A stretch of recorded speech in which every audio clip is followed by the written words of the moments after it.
In a bizarre modern-day Ed Gein twist, a man has been charged with exhuming and stealing the skeletal remains of more than 100 corpses. On Tuesday, the 6th of January, 34-year-old Jonathan Christ Gerlach was stopped by Pennsylvania officers in the middle of the night.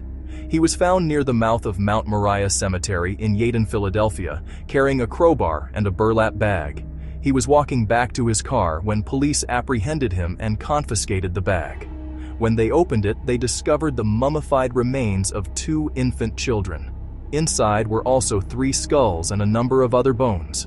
His car, parked nearby outside the cemetery, was searched as well, and more bones and skulls were found in the back seat.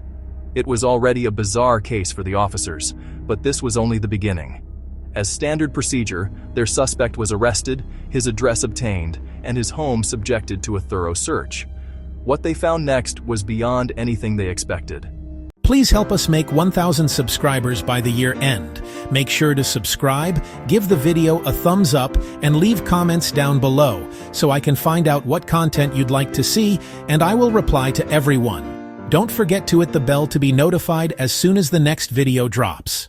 Gerlach was born on the 24th of September, 1991.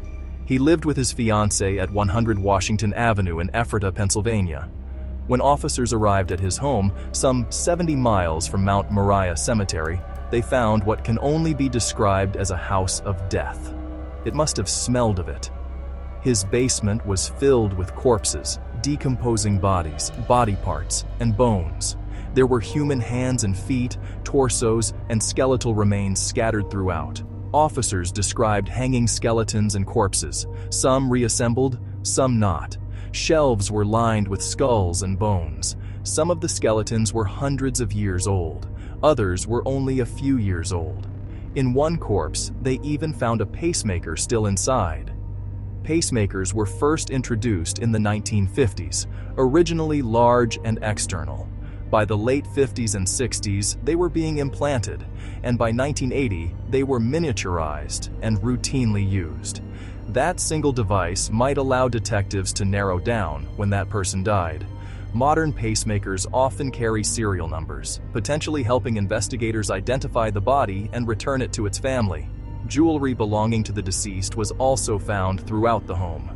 After detectives and crime scene investigators processed the scene, they estimated that more than 100 sets of human remains were present. At some point, Gerlach's fiancée told detectives that he had a storage locker at KO Storage on East Main Street. Gerlach reportedly claimed that it only held personal items and that nothing incriminating would be found. On Thursday the 8th, police obtained a search warrant. Inside, they found even more remains and jewelry. You have to wonder, did his fiancée suspect anything? She lived in the same house. Didn't she smell it? Didn't she notice the flies that neighbors later said they could see gathering around the windows? It's been reported that the basement could only be accessed through the garage, which may have given Gerlach the privacy he needed to stash what he took and perhaps helped contain some of the smell. The investigation began when police started receiving calls from distressed members of the community, reporting the devastating and bewildering disappearance of their deceased loved ones from their graves. Mausoleums, vaults, and burial sites were being broken into and left disturbed. Board members of the nonprofit group responsible for maintaining the cemetery notified authorities of widespread desecration. Mount Moriah Cemetery is one of the largest in the United States, with around 150,000 burial sites. Its sheer size helps explain how Gerlach was able to operate for so long. Established in 1855, it had largely fallen into neglect. By 2011, it was effectively abandoned, and in 2014, a preservation group was granted stewardship. It became more of a historic monument, home to Civil War veterans and notable figures. In November, the preservation group discovered raided tombs. Scattered across the ground were empty energy drink cans and cigarette butts. They contacted police, and on November 7th, officers were informed that a mausoleum had been broken into, and the body of a teenage girl born in 1854 was missing from her crypt. Similar reports followed that same month from other mausoleums in the cemetery.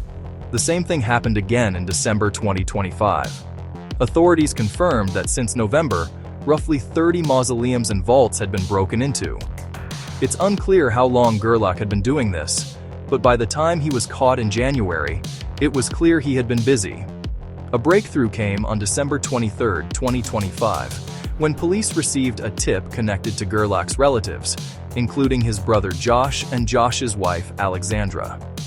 The tip had been submitted through the Lancaster City Police Crime Watch portal on December 20th. The tipster urged police to investigate Gerlach, stating that a partially decomposed body had been seen hanging in his basement, but the person who saw it was afraid to go to authorities.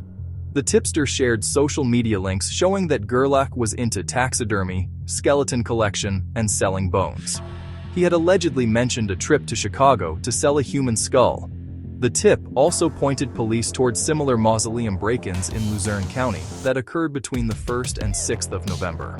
When police followed up on December 23rd, the tipster revealed that he had spoken with Josh and Alexandra Gerlach, who confirmed they had seen a partially decomposed body hanging from the basement ceiling, displayed. Was Gerlach harvesting bodies to sell skeletal remains? Detectives ran his license plate and traced his cell phone. They discovered that Gerlach had been in the Yeadon area multiple times, especially during the windows when burglaries occurred. After his arrest, it also came to light that neighbors had previously noticed flies buzzing around his home. Police had been staking out the historic 200-acre cemetery. After months of painstaking work, they found their suspect. Following the raid on his home, Gerlach was charged with more than 500 counts, including theft, trespassing, receiving stolen property, abuse of a corpse, desecration of a public monument, desecration of a venerated object, and desecration of a historic burial place. During interrogation, Gerlach reportedly admitted to taking around 30 corpses and led detectives back to the cemetery, showing them the graves he had robbed. He told investigators he had sold some of the remains online. He is currently jailed at Delaware County Prison, with bail set at $1 million. At the time of recording this vlog, his trial is scheduled for January 20th, 2026. Detectives examining his social media found a Facebook group titled Human Bones and Skull Selling Group, and Gerlach was tagged in a photo holding a skull. Headlines called it a horror movie come to life, and that's no exaggeration. A modern-day Ed Gein, some have said.